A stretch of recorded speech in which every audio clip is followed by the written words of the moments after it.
Welcome to the deep dive. We've got a fascinating stack of sources you sent over today. It looks like the top 5 AI news headlines from this Friday, April 25th, 2025. That's right. A lot happening. And before we jump in, it's probably worth mentioning this whole deep dive today, the one we're calling AI Daily Deep Dive, was actually researched and generated entirely by AI. Interesting twist. So the AI is researching itself, in a way. Kind of, yeah. So our mission for you today is pretty straightforward. Give you a concise, informative look at the key AI developments hitting the news right now. And we've got 5 main stories to unpack. Exactly. So let's dive right in. First up, Microsoft. What are they up to? Okay, yeah. So the first big one is Microsoft launching this feature called Recall, and also a new AI-powered Windows search.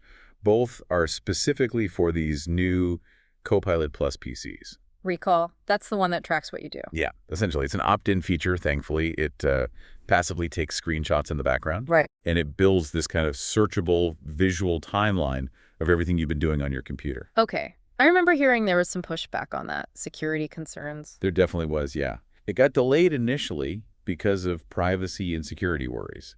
So Microsoft's now really emphasizing, enhanced data protection. How so? Well, they're talking about stronger encryption, basically scrambling the data, Yeah. and also content filtering built in. Gotcha. So the main goal with Recall is helping you find stuff you're working on before, even if you only vaguely remember it, like visually. That's the idea.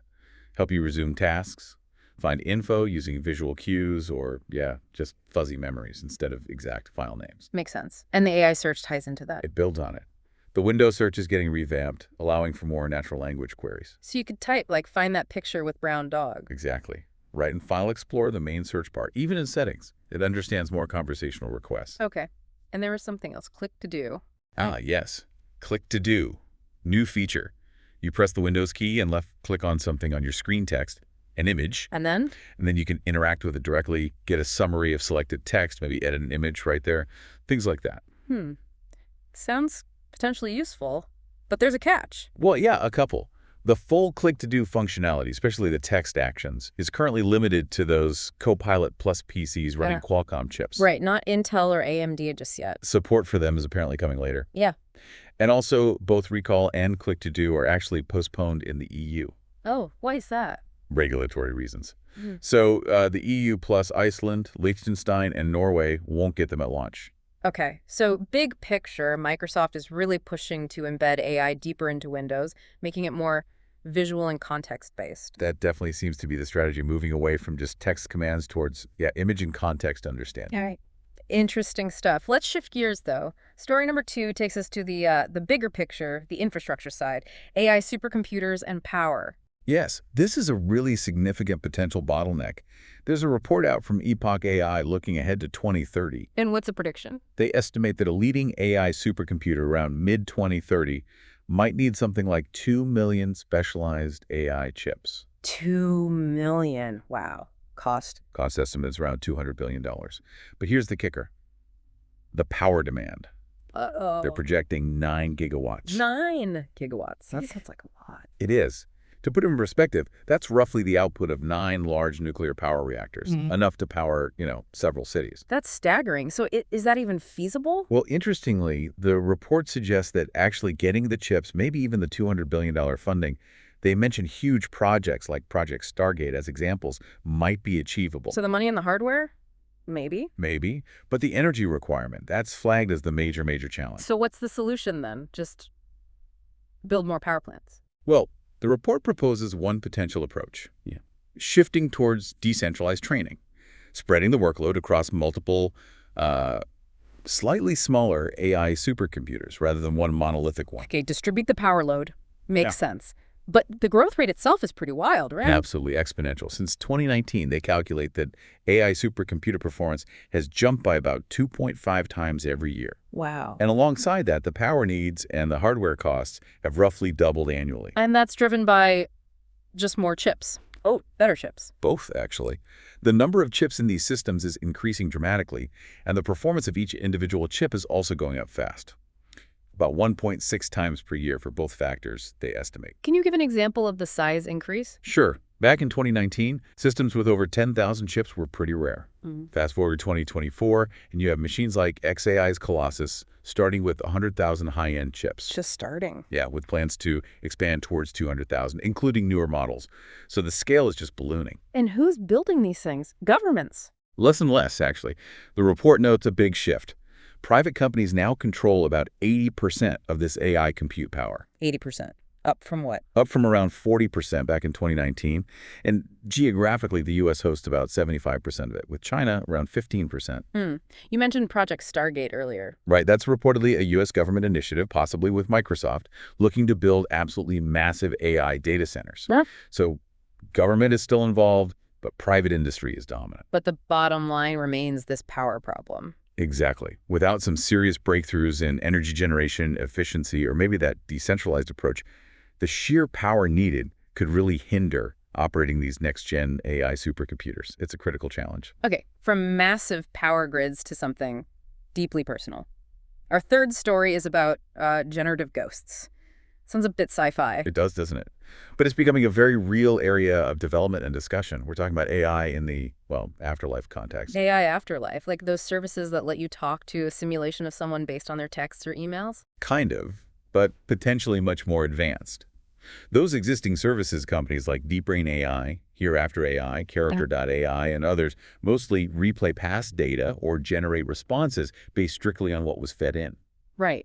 Static in a way. Exactly.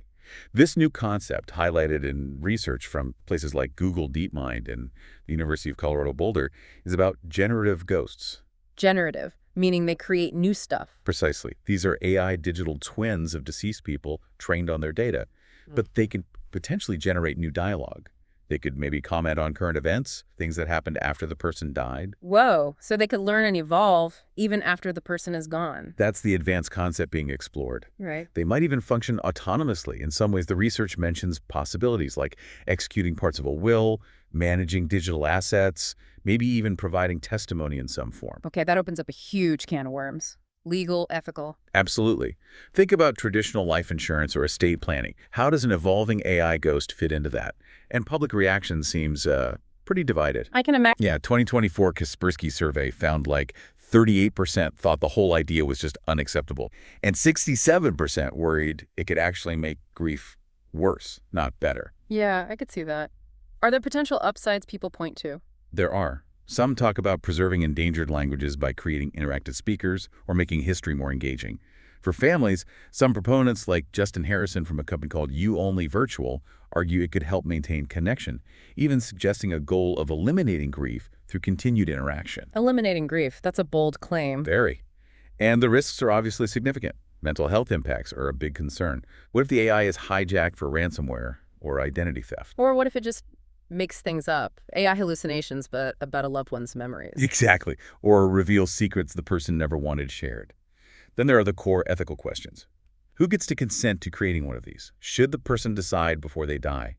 Can families do it? And should there be limits? Can you program it not to say harmful things, for instance? All critical questions. We might even see future legal frameworks where an AI acts as a sort of digital estate representative. It really forces you to rethink basic ideas about, well, death, memory, even what identity means. Definitely blurring those lines in a profound way. Okay, let's shift from the philosophical to the practical impact of AI right now. Story number 4, jobs.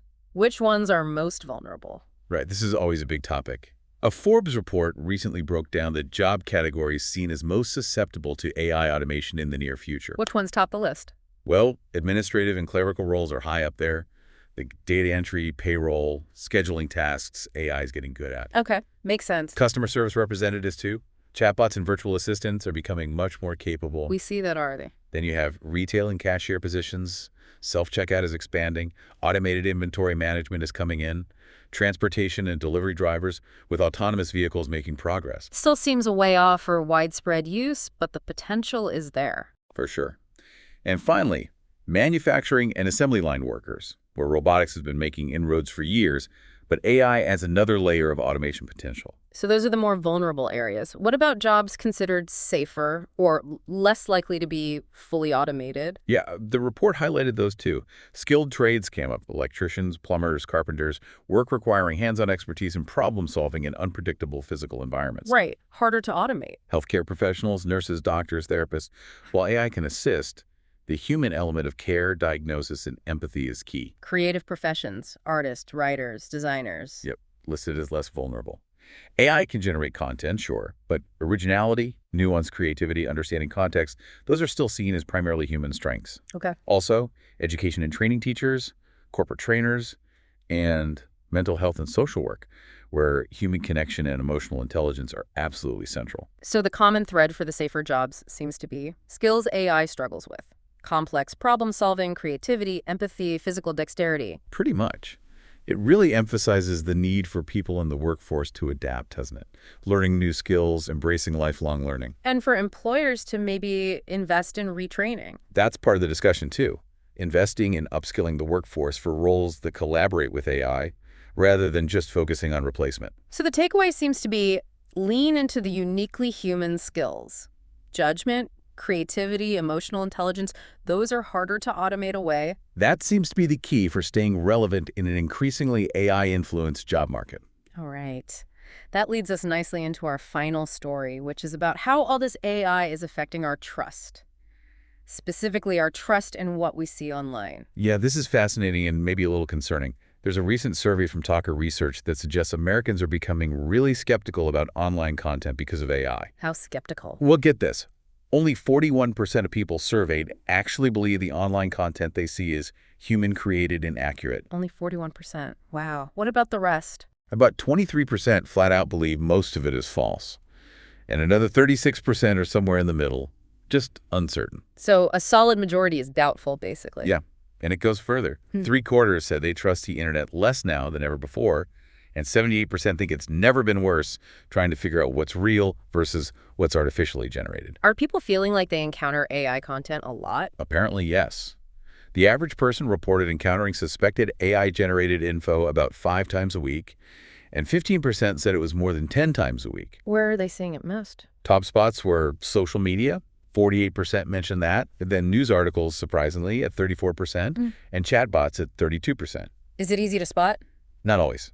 The survey included a test asking people to identify AI-written business reviews. Only 30% got it right. Oof. So it's often convincing enough to fool most people. It seems so. And this lack of trust is actually changing behavior. Like 80% of people rely on online reviews for purchases, but now they're super wary. How wary? To the point where 62% are actively trying to avoid reviews they suspect are bot-written. Half are avoiding AI customer service, and nearly half are wary of AI-generated images in ads or product listings. Has this led to bad purchases? It sounds like it. Nearly half said they'd bought something that didn't match the online ad or description. And maybe worse, 24% of those couldn't even get a refund.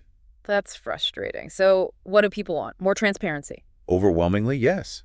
82% believe there should be a legal requirement for companies to disclose when they're using AI to generate content or interact with customers. Are people trying to figure it out for themselves? How? Yeah, they mentioned trying different tactics, asking chatbots more open-ended or complex questions to see if they stumble, doing extra online searches to cross-reference information. Some even try to push for a phone or video call to talk to a real human. Trying to pierce the veil, basically. Exactly.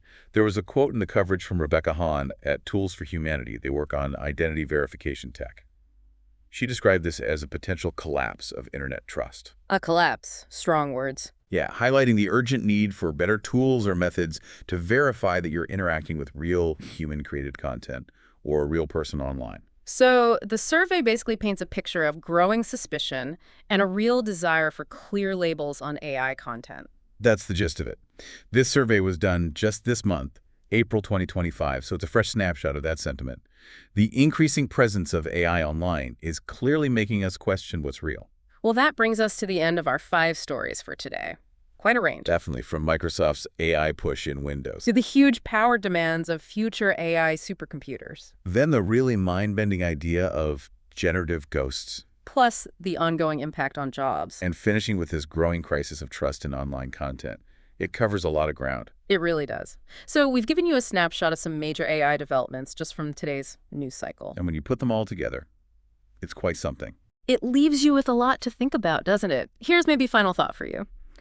Considering how fast AI is advancing, simulating people, needing city levels of power, changing work, even shaking our trust in reality, how do we, navigate this future, where the lines between human and artificial just keep getting blurrier? And what responsibility do we have collectively to make sure it all leads somewhere beneficial? Exactly. Something to mull over. Thanks for taking this deep dive with us today.